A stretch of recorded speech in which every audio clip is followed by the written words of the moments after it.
Electropositive, electro word electron से आया है, पॉजिटिव का मतलब है जब भी कोई इलेक्ट्रॉन के ऊपर नेगेटिव चार्ज रहता है, जब भी नेगेटिव चार्ज यानी इलेक्ट्रॉन किसी भी एटम से निकल जाते हैं पीछे पॉजिटिव साइन बचता है। अस्सलाम वालेकुम बच्चों, कैसे हैं आप सब? उम्मीद है खैरियत से होंगे। आज हम स्टार्ट करेंगे electropositive character of metals. Electropositive यानी इलेक्ट्रॉन को लूज़ कर देना, और जब भी कोई मेटल इलेक्ट्रॉन लूज़ करती है उसके ऊपर चार्ज रहता है पॉजिटिव चार्ज, और वो बन जाती है कैटाइन। यहाँ से क्वेश्चन बनता है what is the electropositive character of metals. या क्वेश्चन बन सकता है कि what property of metals related to reactivity of metals. What property is related to reactivity of metals. ये दो शॉर्ट क्वेश्चन बन सकते हैं। इसका आंसर यहाँ से लेके यहाँ तक ये शॉर्ट क्वेश्चन का आंसर है। अच्छा, मेटल्स रिएक्टिव होती हैं। मेटल्स कौन सी हैं? जो ग्रुप 1 वाली हैं। ग्रुप 1 वाली मेटल्स को अल्कली अर्थ मेटल्स कहते हैं। ये पड़ी हैं ग्रुप 1 वाली मेटल्स, यहाँ देखें, ये पड़ी हैं ग्रुप 1 वाली मेटल्स, ये पड़ी हैं अल्कलाइन अर्थ मेटल्स। ये ज़्यादा रिएक्टिव होती हैं। ज़्यादा रिएक्टिव क्यों है? क्योंकि ये अपने इलेक्ट्रॉन जल्दी लूज़ कर देती हैं। लूज़ करने का मतलब ये है कि जल्दी रिएक्ट कर जाती हैं नॉन मेटल्स के साथ। Metals generally have tendencies to lose electrons to form positive ions called cations. This property is called electropositive character of metals. This property is related to reactivity of metals. Metals which lose electron easily are considered more reactive. यानी जो बहुत ज़्यादा जल्दी reaction करती हैं, बहुत ज़्यादा reactive होती हैं, इसका मतलब है वो मेटल्स हैं। फॉर एग्जांपल अल्कली मेटल्स अभी आपको दिखाई भी हैं, सोडियम पोटाशियम है, हाईली इलेक्ट्रोपॉजिटिव इलेक्ट्रॉन लूज़ करती हैं, पॉजिटिव चार्ज आयन बनता है, ये रिएक्टिव हैं, जल्दी इलेक्ट्रॉन लूज़ करती हैं, हाईली इलेक्ट्रोपॉजिटिव। उसके बाद है एंड दस अंडरगो रिएक्शन वेरी इजीली, और जल्दी, बहुत ज़्यादा जल्दी रिएक्शंस करती हैं। Sodium and potassium react vigorously, बहुत तेज़ी से। यहाँ से क्वेश्चन आ सकता है कि why sodium and potassium vigorously react, तो आप कहेंगे कि ये इलेक्ट्रोपॉजिटिव हैं। These are most electropositive, these are more reactive, तो इसलिए ये विगरसली रिएक्ट करती हैं पानी के साथ और हेलोजेंस के साथ। हेलोजेंस कौन से हैं? हेलोजेंस ये पड़े हैं फ्लोरीन, क्लोरीन, ब्रोमीन, आयोडीन, एस्टेटिन, ये सारे हैं हेलोजेंस। और ये पड़ी हैं अल्कली मेटल्स, ये सारी ग्रुप 1 वाली। ये आप देख लीजिएगा, आगे पड़ा है नेक्स्ट, आगे बल्कि इसी पे आगे ही पड़ा है नेक्स्ट चैप्टर में, चैप्टर नहीं, नेक्स्ट 1-2 पेजेस के बाद। उसके बाद है halogens to give their respective hydroxide and halide sign. जो सोडियम है और पोटाशियम है ग्रुप 1 वाली, जब ये हेलोजेंस के साथ रिएक्शन करेंगे तो हैलाइड्स बनाएंगे, और जब ये वाटर के साथ रिएक्शन करेंगे तो हाइड्रोक्साइड्स बनाएंगी। They also react with acid, और ये एसिड के साथ भी रिएक्शन करती है। एसिड के साथ रिएक्शन करेंगे तो क्या देंगी? सॉल्ट्स देंगी, और हाइड्रोजन जो है वो रिलीज़ हो जाएगी। ये जो प्रोसेस है ये न्यूट्रलाइजेशन वाला है, आपने 8 क्लास में पढ़ा होगा।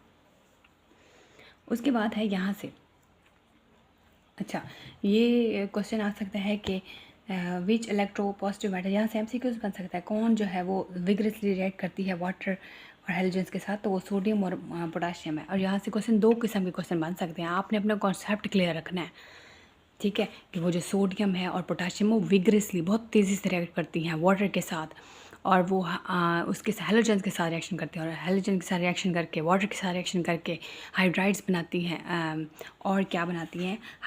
हाइड्रोक्साइड्स बनाती हैं, हैलाइड्स बनाती हैं, और वो एसिड के साथ रिएक्शन करके सॉल्ट बनाती हैं, और हाइड्रोजन रिलीज़ होती है। उसके बाद है अल्कलाइन अर्थ मेटल्स। अब ये दूसरे ग्रुप वालों की बात हो रही है। अब दूसरे ग्रुप में मैग्नीशियम है और कैल्शियम है। यहाँ पे देखिए, ये दूसरे ग्रुप की बात हो रही है, मैग्नीशियम और कैल्शियम की। अभी बात किसकी हुई है? सोडियम और पोटाशियम की हुई है।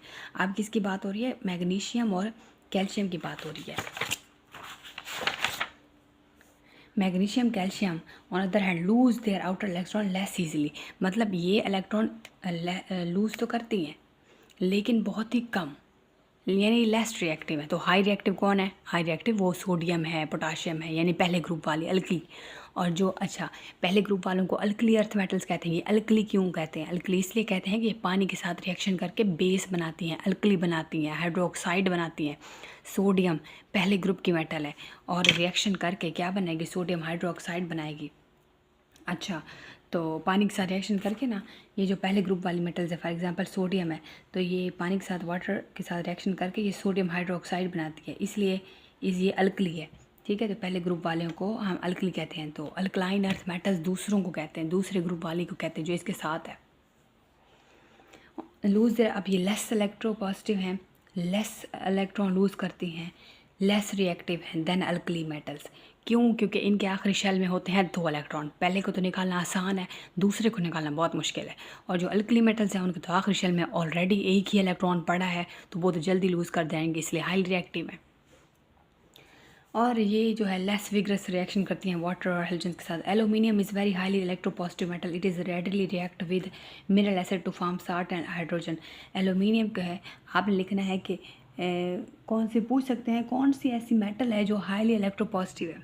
आपको पता है सोडियम है, आपको पता है कैल्शियम है, आपको पता है मैग्नीशियम है, आपको पता है कि सोडियम है, पोटाशियम है। हाईली इलेक्ट्रोपॉजिटिव है सोडियम और पोटाशियम, लेस इलेक्ट्रोपॉजिटिव है alkaline earth metal second group वाले। तो जो उसके बाद हाईली इलेक्ट्रोपॉजिटिव होगी सोडियम और पोटाशियम के बाद वो कौन होगी? वो एल्यूमिनियम होगी। तो यहाँ पे एल्यूमिनियम के बारे में पूछ सकते हैं। और ये रेड रिएक्शन करती है मिनरल एसिड के साथ। मिनरल एसिड कौन से होते हैं? मिनरल एसिड जैसे नाइट्रिक एसिड HNO3 है, ठीक है, मिनरल से जो ऑब्टेन करते हैं, नेचुरल नहीं होते, जो मिनरल से ऑब्टेन करते हैं। मिनरल कौन से? नाइट्रोजन है, ठीक है, ये जब वाटर के साथ रिएक्शन करती है तो नाइट्रिक एसिड प्रोड्यूस होता है। H2SO4 है, वो भी मिनरल एसिड है। HNO3 है, वो भी मिनरल एसिड है। तो इनके साथ रिएक्शन करके, तेज़ी से रिएक्शन करके सॉल्ट और हाइड्रोजन बनाती हैं। नेक्स्ट क्वेश्चन है what is electronegative character of non metals. अब इलेक्ट्रोनेगेटिव, अच्छा, मेटल थे इलेक्ट्रोपॉजिटिव, नॉन मेटल है इलेक्ट्रोनेगेटिव।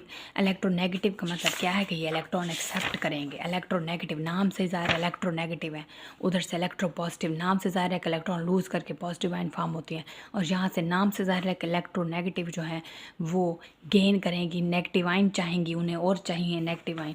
यहाँ पे जो फ्लोरीन है, क्लोरीन है, ब्रोमीन है, आयोडीन है, एस्टेटिन, ये सारी जो है इलेक्ट्रोनेगेटिव हैं, ये नॉन मेटल्स हैं। नॉन मेटल्स इलेक्ट्रोनेगेटिव होती हैं, मेटल्स इलेक्ट्रोपॉजिटिव होती हैं। मेटल्स अपने इलेक्ट्रॉन लूज़ कर देती हैं जल्दी और इलेक्ट्रोपॉजिटिव आयन कैटाइंस फॉर्म करती हैं, लेकिन जो नॉन मेटल्स होती हैं वो इलेक्ट्रॉन एक्सेप्ट करती हैं मेटल से, इलेक्ट्रोनेगेटिव होती हैं और एनाइन फॉर्म करती हैं, नेगेटिव चार्ज उनके ऊपर आता है। नॉन मेटल्स हैव एफिनिटी, बड़ी एफिनिटी है, अट्रैक्शन है इनकी इलेक्ट्रॉन के साथ। They tend to gain electron, become negative charge ion called anions. Question आ सकता है व्हाट इज़ एनाइन, तो यहाँ से लेके यहाँ तक है, या what is electronegative character of non metals, तो आपने यहाँ से लेके यहाँ तक लिख लेना है। They are therefore named as electronegative element.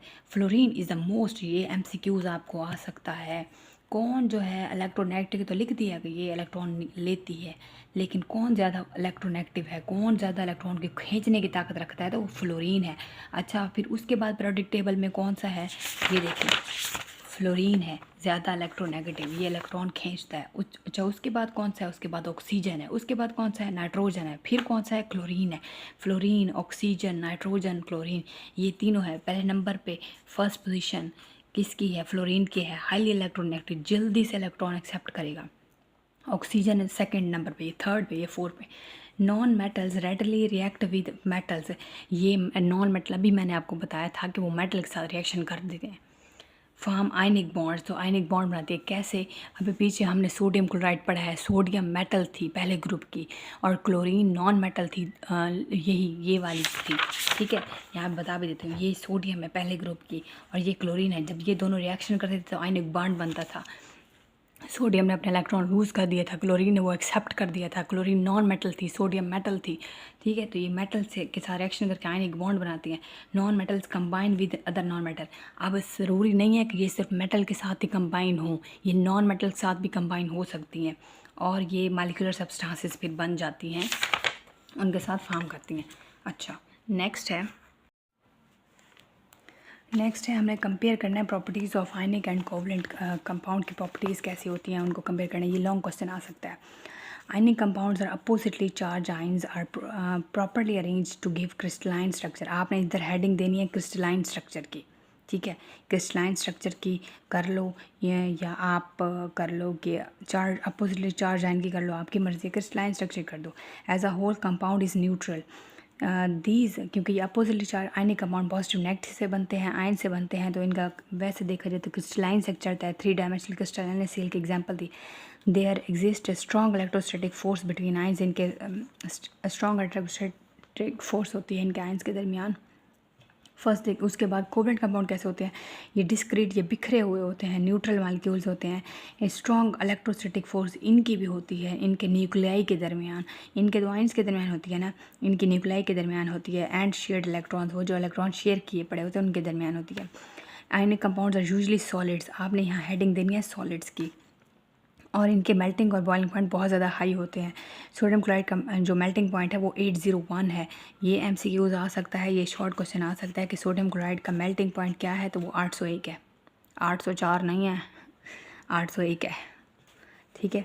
Because it's difficult to break the strong electrostatic force of attraction between the positive charge and, जो electrostatic force of attraction positive और नेगेटिव आयंस के दरमियान होते हैं उसको तोड़ना बहुत मुश्किल होता है, तो इसलिए इसका बॉइलिंग पॉइंट जो है वो क्या है, 801 है।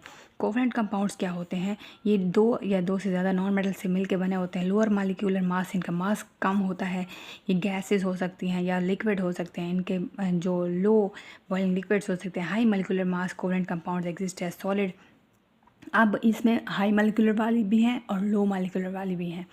जिनका ज़्यादा वेट होता है वो सॉलिड फॉर्म में एग्जिस्ट करती हैं, और आयनिक तो है ही ना सारी सॉलिड्स, ये तो सॉलिड्स हैं, लेकिन ये सॉलिड्स नहीं है, इसमें कुछ जो है वो लो मालिक्यूलर मास वाले होते हैं और कुछ हाई वाले होते हैं। हाई वालों में सॉलिड्स हैं, लो वाली में गैसेस और लिक्विड्स हैं। Exist generally they have lower melting and, और इनके बॉइलिंग पॉइंट लो होंगे और मेल्टिंग भी लो होंगे, इधर हाई थे। Ionic compounds are generally soluble, यहाँ पे आपने हेडिंग देनी है सॉल्युबिलिटी के, ये सॉल्युबल है पोलर साइड में। पोलर का मतलब क्या होता है कि ये पोलर का आपने पीछे पढ़ा होगा कि लाइक डिजॉल्व, लाइक अपने जैसों को ही डिजॉल्व करते हैं, ठीक है। तो पोलर मालिक्यूल क्या होते हैं, अब जो आयनिक कंपाउंड को अपने अंदर सॉल्व कर लें। नमक पोलर मालिक्यूल है, पॉजिटिव नेगेटिव है। वाटर को देखा जाए तो वाटर यूनिवर्सल सॉल्वेंट है, इसके अंदर भी पॉजिटिव नेगेटिव हैं, ठीक है। वो ऑक्सीजन के ऊपर नेगेटिव चार्ज है, हाइड्रोजन, दोनों हाइड्रोजन के ऊपर पॉजिटिव चार्ज है, ठीक है। तो ये पोलर मालिक्यूल्स में सॉल्युबल है, लेकिन ये इनसॉल्युबल है वाटर में। तो ये फिर किस में सॉल्युबल, ये नॉन पोलर सॉल्वेंट में सॉल्युबल है। 4 पॉइंट है, they are usually good conductor of electricity in molten state. Molten state मतलब मेल्टेड स्टेट, पिघली हुई हालत में या सोल्यूशन फॉर्म में इलेक्ट्रिसिटी पास होती है, तो ये गुड कंडक्टर है।